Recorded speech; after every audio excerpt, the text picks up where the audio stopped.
Muito bom dia, irmãos e irmãs. Quero saudar todos na graça e na paz de Jesus Cristo. Espero que todos estejam bem, que seja uma manhã de bênçãos para a nossa vida, que a gente possa aprender cada vez mais acerca da palavra de Deus, aplicar a nossa vida e assim sermos edificados para a honra e para a glória do Senhor. Essa manhã eu gostaria de fazer a primeira leitura aí no livro dos Salmos, livro dos Salmos número 67. Essa é a nossa primeira leitura. Eu gostaria que os irmãos e as irmãs, por favor, me acompanhassem ao mestre de canto para instrumentos de corda, Salmo Cântico. Diz assim o Salmo de número 67, a partir aí do verso 1. Seja Deus gracioso para conosco e nos abençoe, e faça resplandecer sobre nós o rosto, para que se conheça na terra o teu caminho e em todas as nações a tua salvação. Louve-te os povos, ó Deus, louve-te os povos todos. Alegrem-se e exultem as gentes, pois julgas os povos com equidade e guias na terra as nações. Louvem-te os povos, ó Deus, louvem-te os povos todos. A terra deu o seu fruto e Deus, o nosso Deus, nos abençoa. Abençoe-nos, Deus, e todos os confins da terra o temerão. Vamos, nesse momento, entoar o hino de número 221.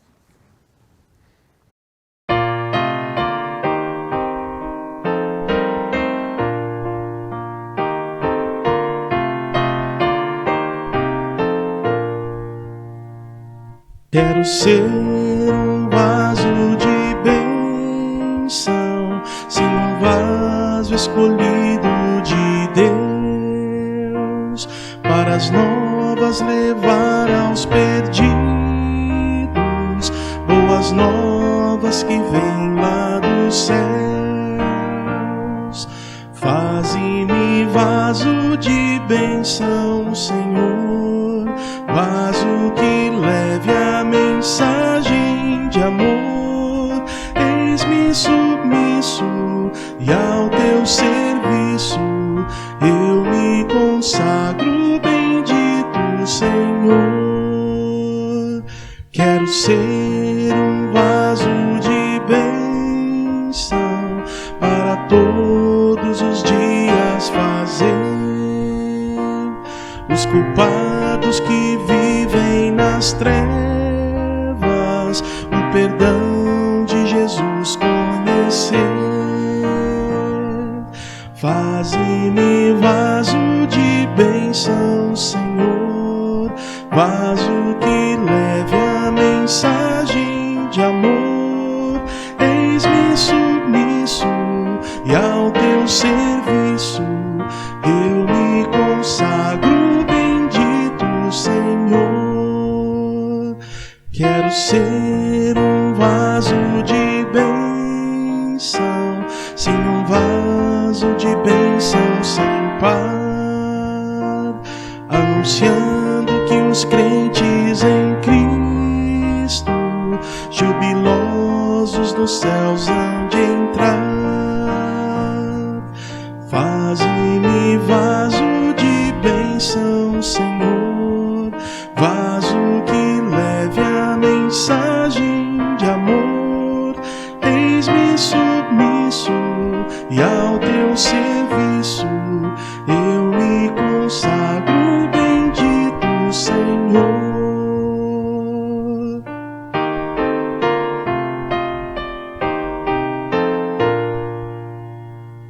Para ser um vaso de bênção é mistério, uma vida real, uma vida de fé e pureza, revestida de amor divinal. Faze-me vaso de bênção, Senhor, vaso que leve a mensagem de amor. Eis-me submisso e ao teu serviço eu me consagro, bendito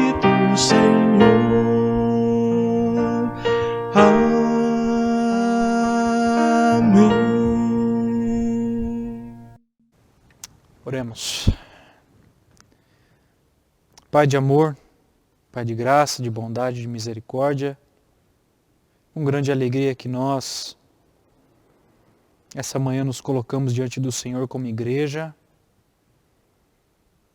rogando as ricas bênçãos do Senhor sobre a nossa vida, sabendo do cuidado do Senhor sobre nós, do Teu amparo sempre, ó Deus.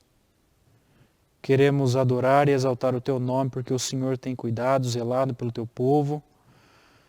O Senhor tem estendido as Tuas mãos abençoadoras sobre a nossa vida e tem nos sustentado, nos dado força para passar por esse momento difícil que nós temos vivido no mundo, com esse problema do Covid-19, das pessoas isoladas em seus lares, mas o Senhor tem nos guardado em segurança. O Senhor tem de fato zelado pelos seus filhos, aqueles que creem no Senhor como Salvador de suas vidas.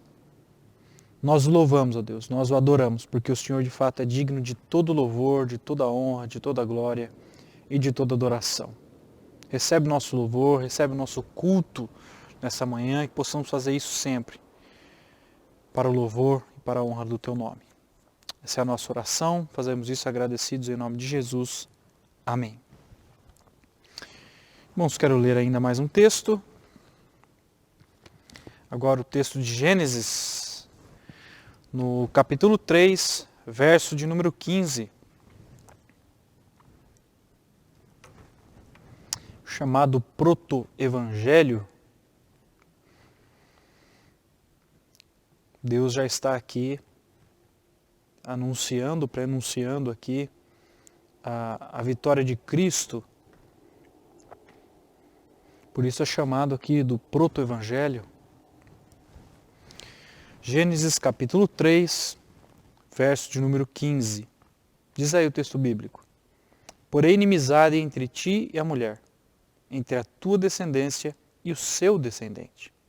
Este te ferirá a cabeça e tu lhe ferirás o calcanhar.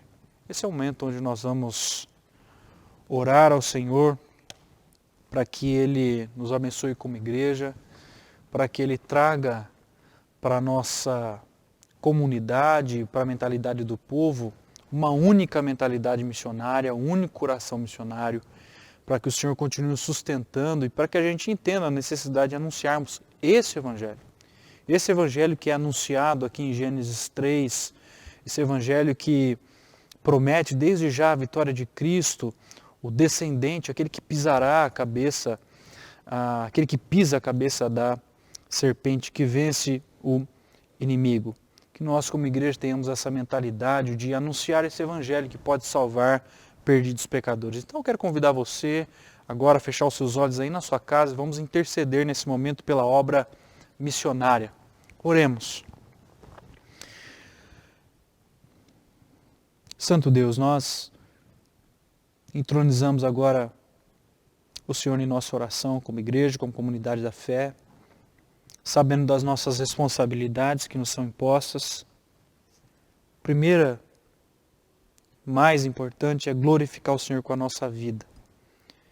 A segunda, não menos importante, mas também preciosa, tem a ver com a obra do Senhor, que é pregar o Teu Evangelho, Pai.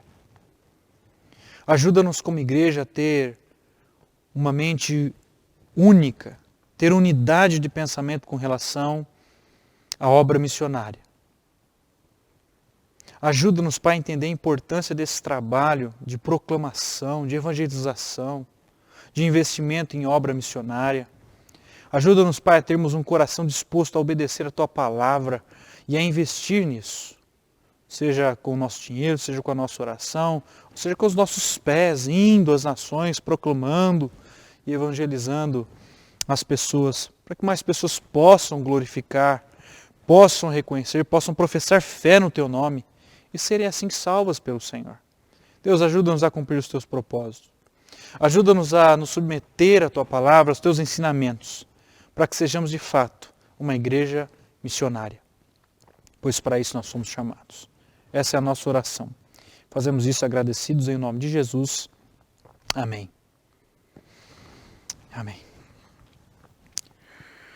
Meus irmãos, minhas irmãs, eu quero convidar você a abrir sua Bíblia no livro do Apocalipse. Livro do Apocalipse, no capítulo 2. Vou ler o verso 1 até o verso 7. Nós vamos falar hoje a respeito dessa igreja de Éfeso. E como tema, eu gostaria de destacar aqui como preservar a integridade da igreja.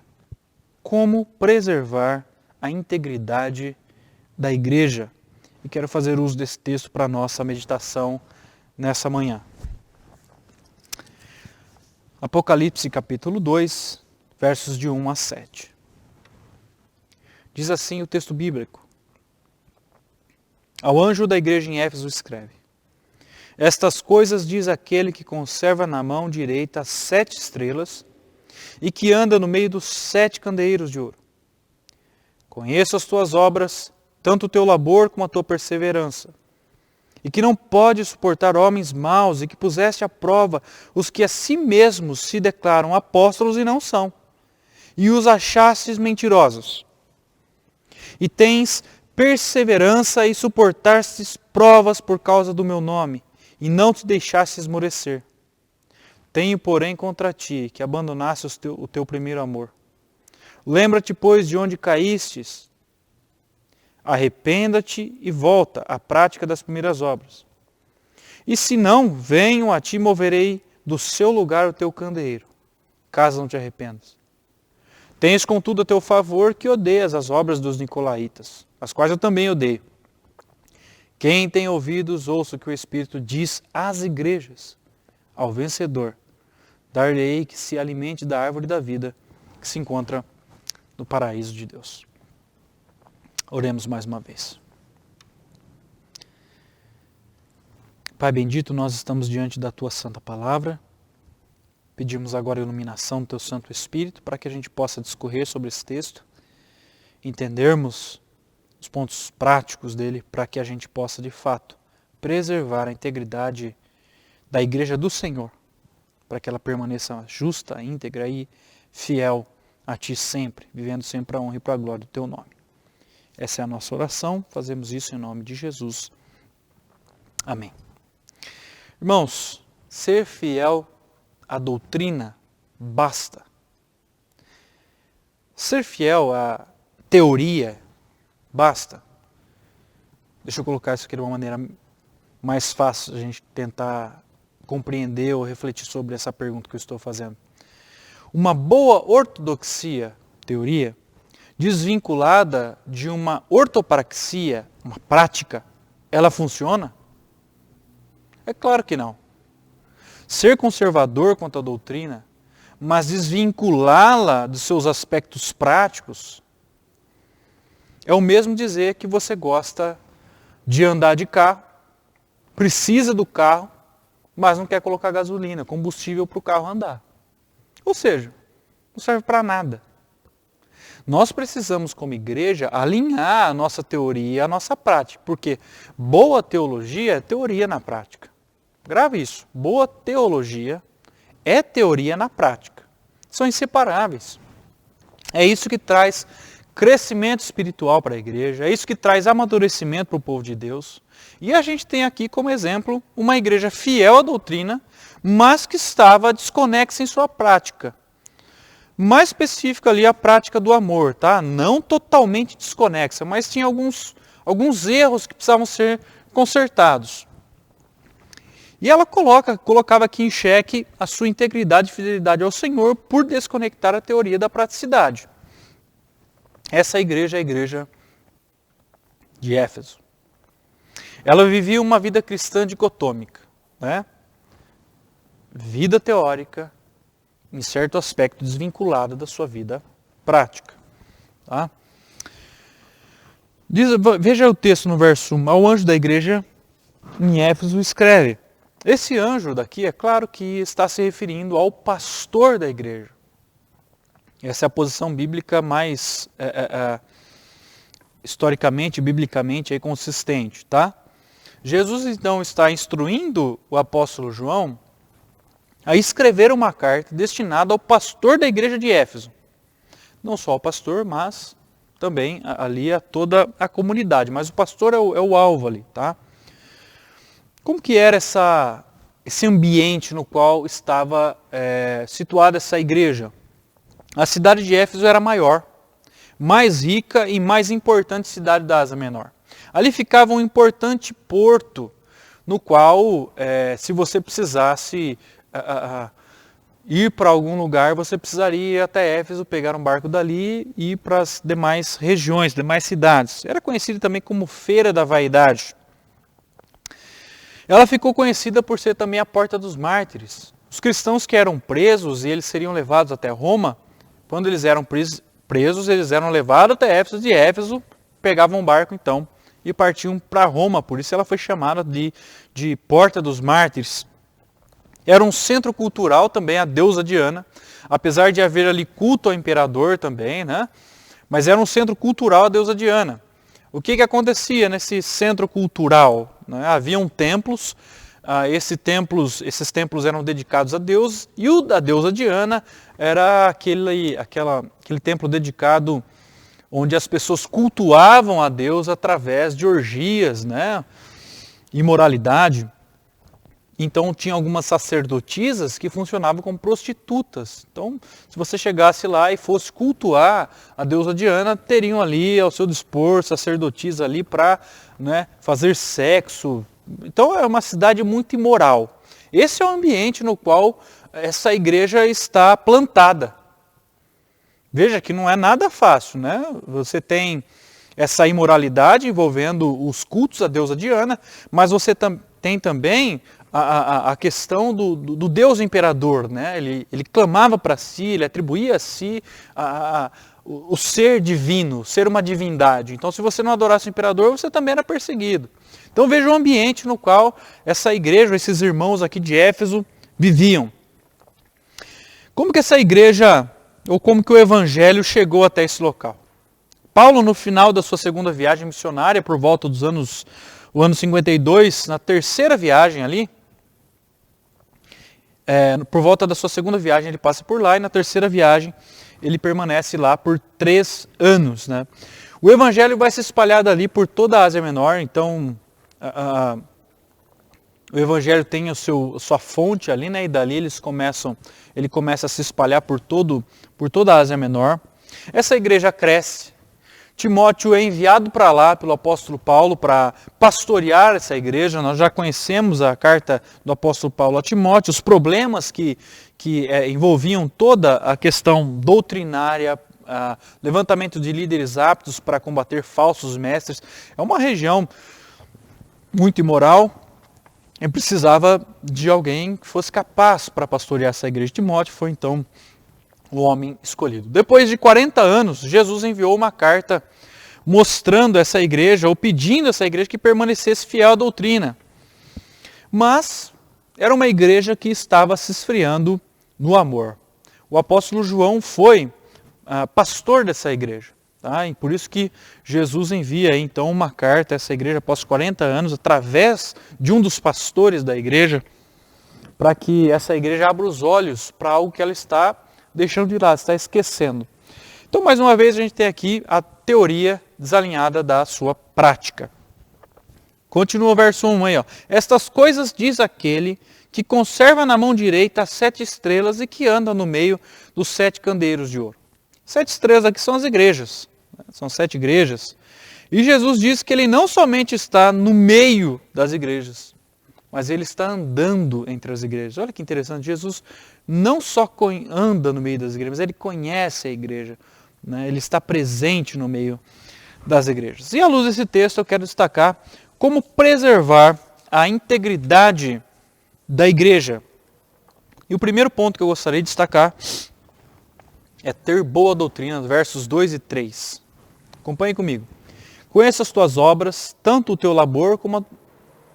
verso 2. Conheça as tuas obras, tanto o teu labor como a tua perseverança, e que não pode suportar homens maus, e que puseste à prova os que a si mesmos se declaram apóstolos e não são, e os achastes mentirosos.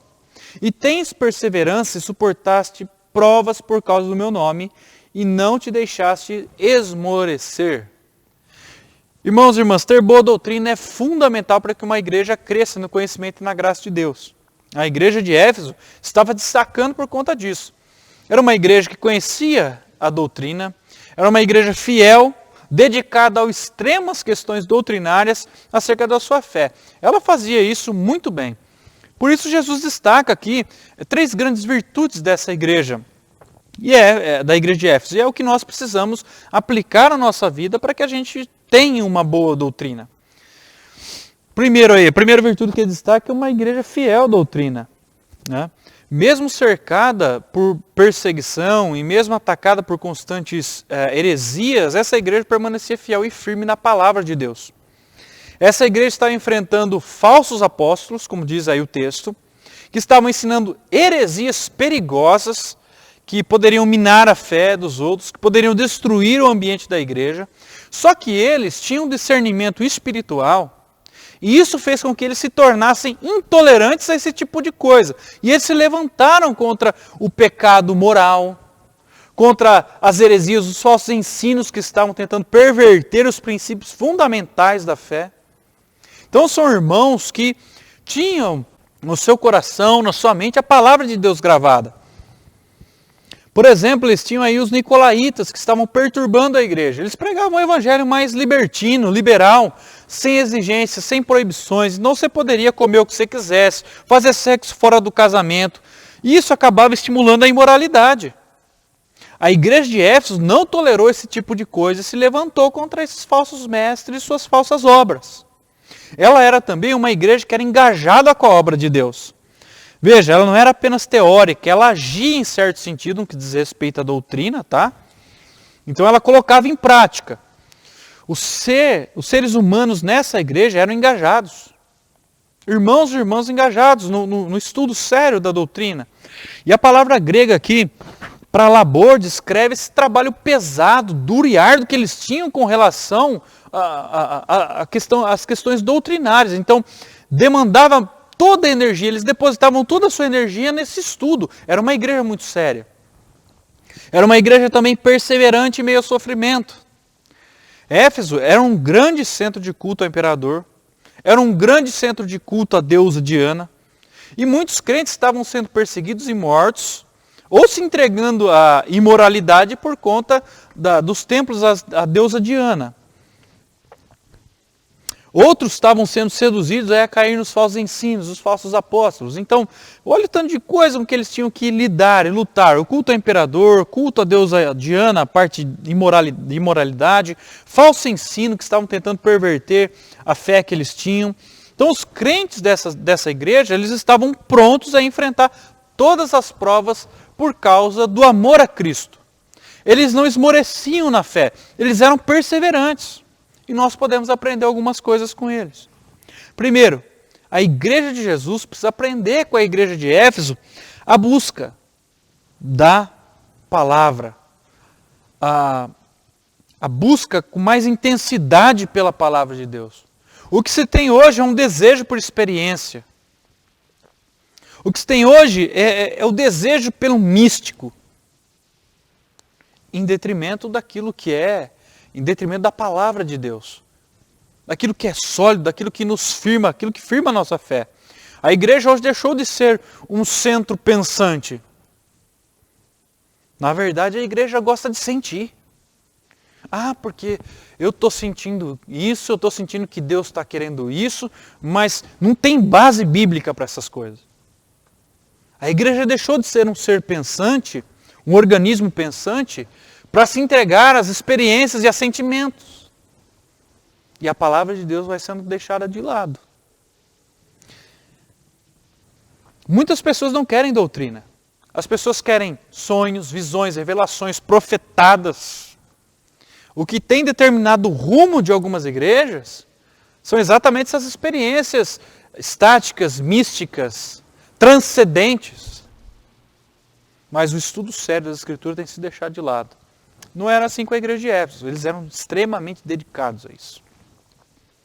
Ela também era envolvida com a obra de Deus. Nós temos sido uma igreja engajada com a obra de Deus, que trabalha na obra. Quanto tempo que a gente dedica para a obra do Senhor? A igreja de Éfeso perseverava em meio ao sofrimento. A igreja de hoje perdeu a essência do que é isso. Está perdendo a capacidade de sofrer pela causa de Cristo, pela causa do Evangelho. Não denuncia mais o pecado. Ah, pastor, por favor, não fala muito de pecado de corrupção não, porque tem irmãos dentro da igreja que estão cometendo.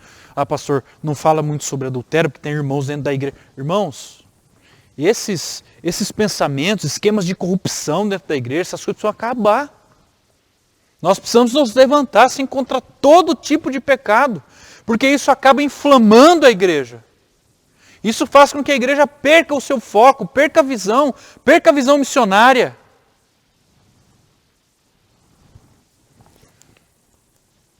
Pecados de omissão, pecados de negligência.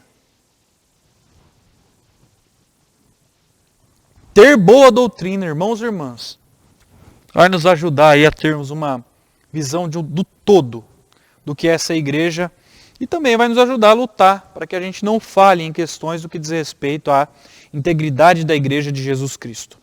Segundo ponto, retornar às práticas piedosas, versos 4 e 5. Tenho, porém, contra ti que abandonaste o teu primeiro amor. Lembra-te, pois, de onde caíste. Arrepende-te e volta à prática das primeiras obras. E se não venho a ti, moverei do seu lugar o teu candeeiro, caso não te arrependas.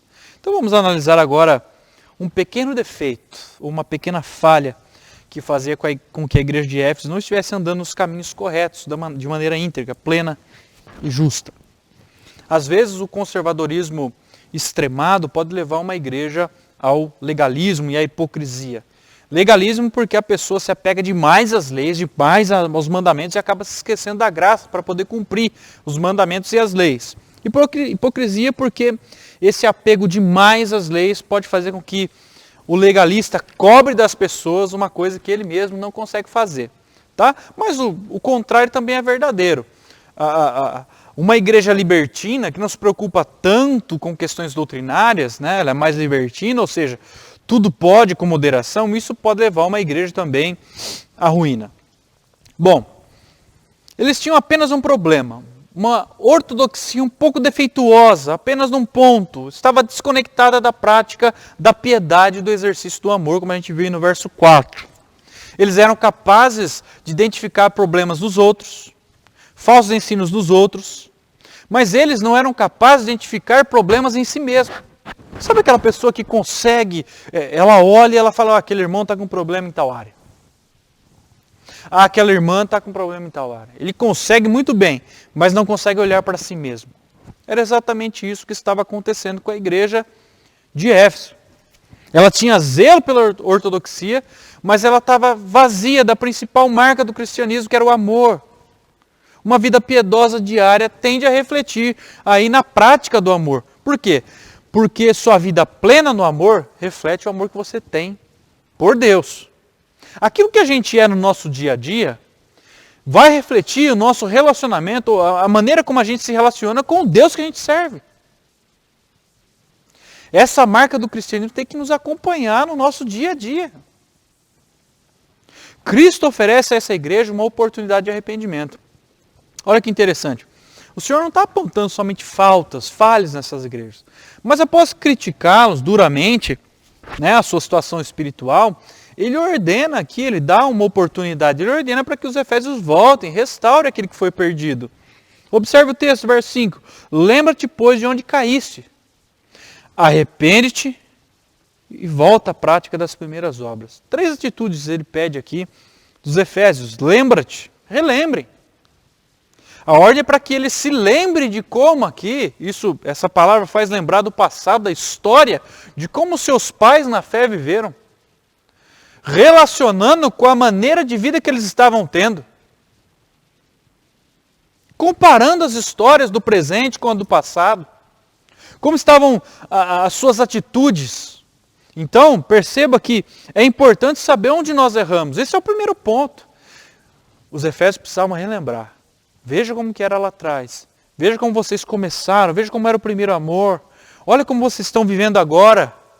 Relembrem. Esse é o primeiro passo. Segundo, ele fala arrepende-te. Aqui é a palavra metanoia, mudem de mente, de pensamento. Pensem diferente daquilo que vocês estavam pensando. Aqui é um estado de ruptura, rompam de vez com a vida que vocês estavam levando aí, anteriormente, até esse determinado momento. Vida teórica desconexa na prática, da piedade, do amor. E ele diz, volta. Ele está chamando essa igreja para um retorno às obras do primeiro amor.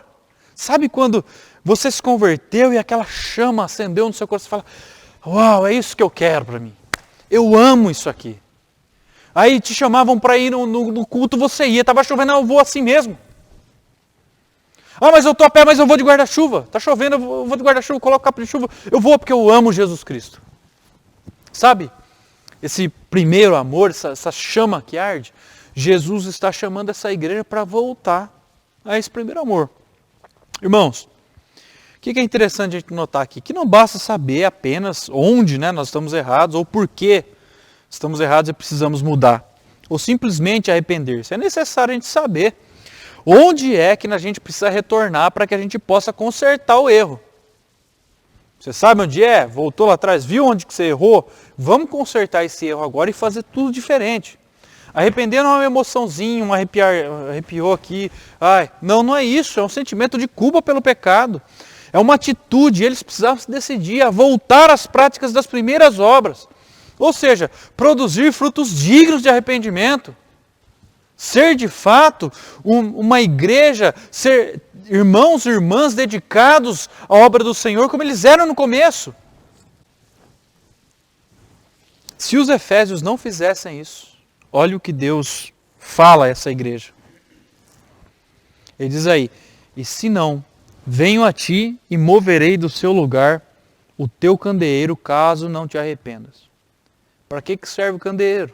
O candeeiro parece aquele lampiãozinho, é feito para brilhar. Né? Por isso que a igreja de Jesus Cristo tem que refletir a luz de Cristo ao mundo, para não ser como a igreja de Éfeso. Jesus moveu o candeeiro de Éfeso, tirou ela de seu lugar. Se você for visitar Éfeso hoje, o que você vai encontrar lá são só ruínas do que um dia foi uma igreja.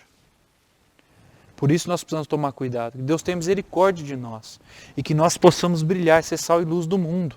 Vivermos para a glória de Deus, testemunhando um Cristo que salva perdidos pecadores. Mas não é de qualquer maneira, é testemunhar com aquela chama, com aquele amor, com aquela intensidade das primeiras obras, do primeiro amor, para que o nosso candeeiro não se apague, para que a nossa igreja faça a diferença na sociedade, no mundo aí fora. Terceiro e último ponto, crer nas promessas. Versos 6 e 7. Tens contudo a teu favor que odeias as obras dos nicolaítas, as quais eu também odeio. Quem tem ouvidos, ouça o que o Espírito diz às igrejas. Ao vencedor dar-lhe-ei que se alimente da árvore da vida que se encontra no paraíso. Né? Não perder de vista aquilo que o Senhor promete, né? Aqueles que são fiéis, nos ajuda a termos uma motivação a mais para caminhar. Um encorajamento para que a gente possa perseverar nos propósitos de Deus, que é a glorificação do Senhor enquanto a gente prega o Evangelho de Cristo a todo mundo. Tá? Uma parte importante nessa questão é que a igreja, em sua maioria, se esquece de olhar para as promessas. Eu não estou falando da caixinha de promessa. Né? Tem gente que só lembra daquela caixinha de promessa. Abrir lá, tirar, Deus prometeu isso. Todo dia só lê a caixinha de promessa. Eu não estou dizendo também que o texto que está lá está errado e a promessa que está lá está errada. Não. O problema é que quando você tira aquela caixinha, tira aquela promessa lá da caixinha, você está isolando ela de um todo. Tem um todo. Tá? Essas promessas do Senhor, elas servem como motivação para a gente continuar a batalha da vida. Se nós caminhamos para um lugar sem saber o que nos espera, por que a gente está indo para lá? Isso não traz nenhuma motivação. Logo vai vir o desânimo e a gente vai se entregar a ele. Mas quando nós sabemos o que nos espera, quais são as promessas, o lugar para onde a gente está indo, isso nos enche de expectativa, isso nos motiva, nos encoraja a permanecer firmes, a chegar lá. Perceba que Cristo não apenas criticou os efésios, mas ele também elogia. Ele diz que eles têm algo a favor deles. Eles não suportavam as obras dos nicolaítas. Deus está dizendo, eu também não suporto a obra dessas pessoas, desse movimento. Pessoas que tinham um estilo de vida caracterizado aí por imoralidade e perversão de valores fundamentais. Permitiam comer o que quisesse, fazer sexo fora do casamento, uma série de outras coisas. A essa igreja Jesus faz uma promessa. E qual promessa é essa? Quem tem ouvidos, ouça o que o Espírito diz às igrejas. Quem tem capacidade de ouvir, ouça. Ele não está se referindo a pessoas com dificuldades auditivas ou que têm algum problema de audição. Por isso, aqui ele se refere a uma disposição para obedecer. Ter um coração inclinado a obedecer. Quem tem disposição em ouvir e obedecer e compreende o que está sendo dito, ouça, coloque em prática. Ouça o que o Espírito está dizendo às igrejas. É uma ordem para que atentamente nós possamos ouvir e obedecer as palavras do Espírito. Perceba, Jesus está falando às igrejas. Jesus está conduzindo as igrejas para uma mudança de mente, para uma mudança de coração, de atitude. Mas eles precisam dar ouvidos. E ele não está falando só à igreja de Éfeso, está falando às igrejas. Essa é uma carta que provavelmente ia correr por todas as regiões. E o que ele fala? Tudo o que foi dito até aqui. Aqueles que obedecerem a essa voz, aquilo que o Espírito já falou à igreja, ele faz uma promessa ao vencedor. Ao vencedor da ideia de que a batalha não foi vencida.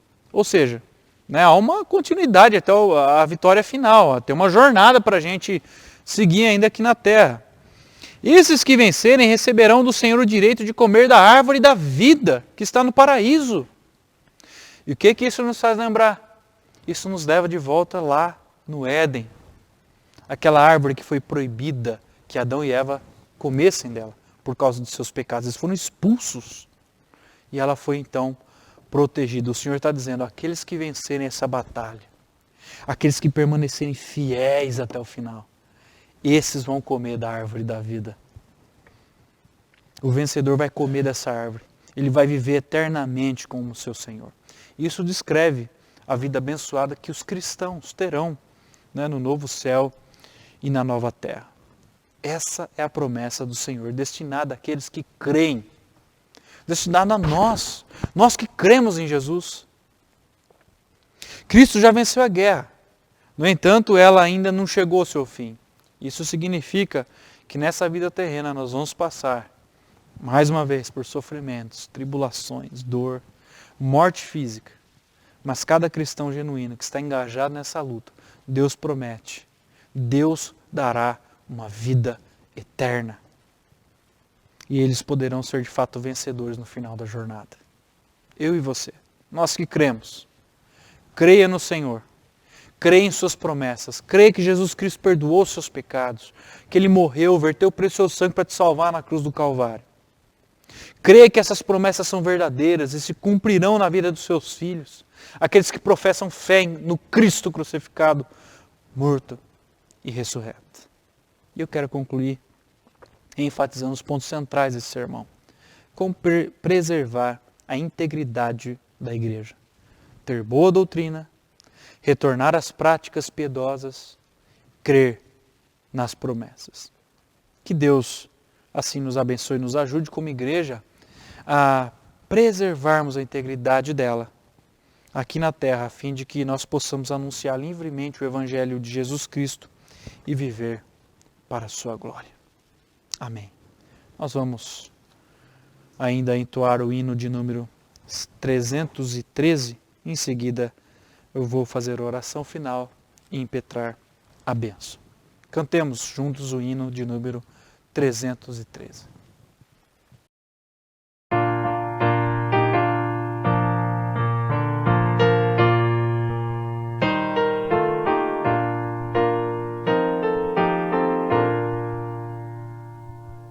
Quem de Cristo ao lado agora quer andar, quem a sua vida quer lhe dedicar, tudo abandonando, a Jesus seguir, encarando as lutas que lhe possam vir. Cristo ao lado sempre quer andar. Quem quer ajudá-lo, outros a chamar.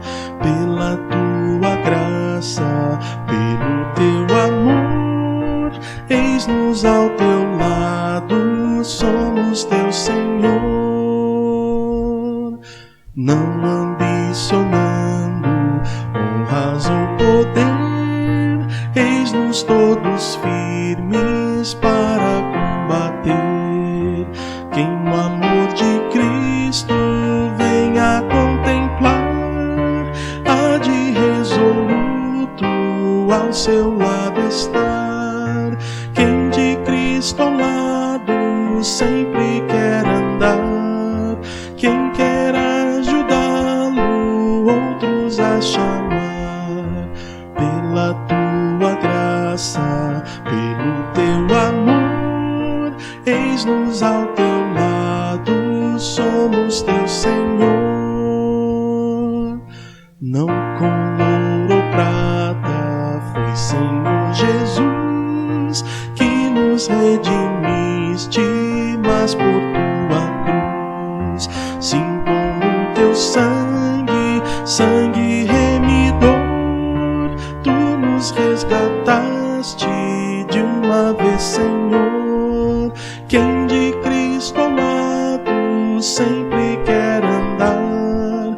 Quem quer ajudá-lo, outros a chamar. Pela tua graça, pelo teu amor, eis-nos ao teu lado, somos teu Senhor.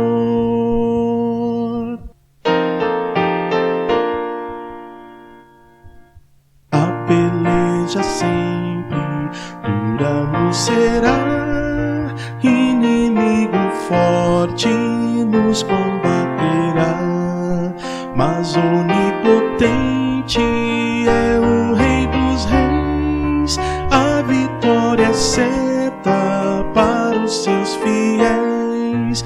Quem de Cristo ao lado sempre quer andar. Quem quer ajudá-lo, outros a chamar. Pela tua graça, pelo teu amor, eis-nos ao teu lado, somos teu Senhor.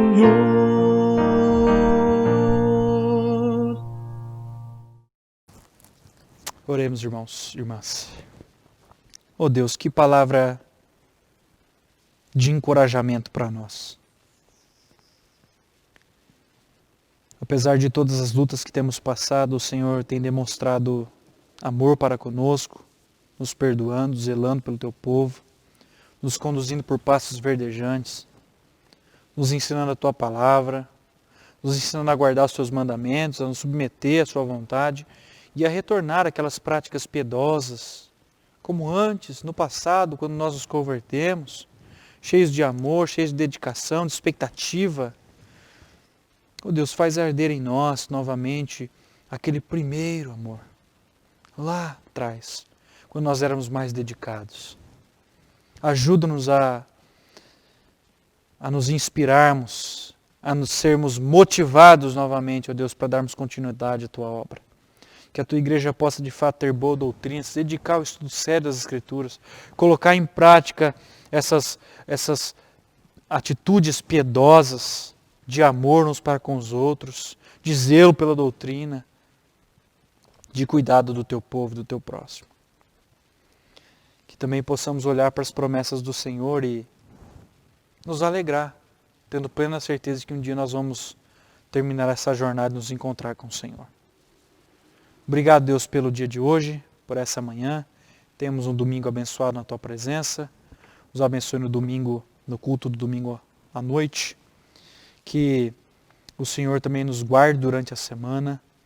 Que possamos de fato viver para a honra e para a glória do teu nome, colocando em prática tudo que temos aprendido até aqui, Deus. Para que a tua igreja de fato continue a preservar a sua integridade. Essa é a nossa oração. Fazemos isso em nome de Jesus. Amém. Amém. Receber a bênção, irmãos e irmãs. Que o amor de Deus, nosso eterno e bom Pai, Que a graça e a paz do nosso Senhor e Salvador Jesus Cristo e que as consolações e a comunhão do Santo Espírito de Deus estejam com todos vocês, irmãos e irmãs, hoje e para todos sempre. Amém. Amém. Amém.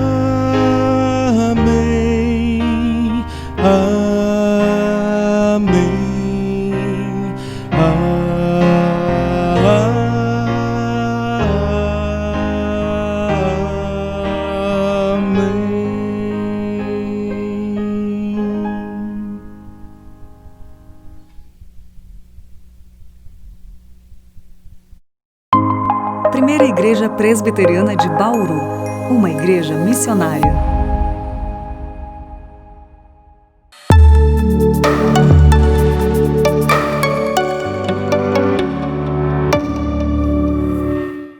Olá, irmãos e irmãs da Primeira Igreja Presbiteriana de Bauru. Confira agora alguns avisos importantes da nossa igreja. A Escola Bíblica Dominical, por meio da UCP e o Departamento Infantil, convidam as crianças para as aulas virtuais. A aula começa às 10 horas e é realizada pela plataforma Zoom e conta com cânticos, ensino e memorização de versículos, histórias bíblicas, mensagens e brincadeiras. Todas as crianças estão convidadas para participar. O link é este que está aparecendo na sua tela. Já o MP realiza no sábado, 29 de agosto, às 20 horas, um estudo com o tema Buscando Conhecimento em Deus. O preletor será o pastor auxiliar, reverendo Diego Palharim. O evento será pelo Google Meet e o link estará disponível nas redes sociais da PIP Bauru. Na terça-feira, a partir das 14 horas, o Grupo Pitanga recebe a professora Leonor da Faculdade de Teologia Batista, que falará sobre as várias mulheres na Bíblia. O link da reunião, que será pelo Google Meet, estará disponível no grupo da PIPB. E os dízimos e ofertas dos membros poderão ser depositados na conta da igreja. Os dados são estes que estão aparecendo na sua tela. Por hoje é só. Até o próximo domingo. Uma ótima semana para todos.